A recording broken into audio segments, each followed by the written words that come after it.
কি হল ক কিয় এনেকে জগাই দিছ মোক কি হৈছে ক তোৰ অ' চা মোৰ কথা এটা আছিলে চা এনে জগাই দিছ দেই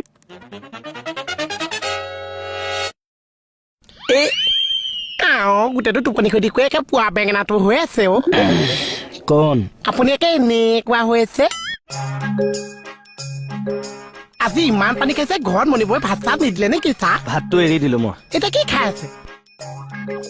ফ্ৰুটছ ফুচ সেইটো কি আছে ফল মূল আচ্ছা এনে অনুমানো এদিনত কিমান মাৰ খাই চাহ পুৱা আজি মই ওলাই আহোঁতে 10-12টা কল আচ্ছা 16-17টা কঁঠাল আপেল খাই আহিছো মাই ডগ যিমান পৰা পইচা পাতি কৈ ৰাখিছে ঘৰত য'ত ত'ত পৰি আছে মই মানে সেইফালে যোৱা কথা আছে এনে এপাক সোমাই আহিম নে কি চাহ কিয় বস্তুবিলাকে চিজিলো কৰি আহিম আৰু পকিছে নপকিছে মই মুখে অলপ চাই আহিম কি দুখত সুখত নহয় চাহ দুখত আপোনাৰ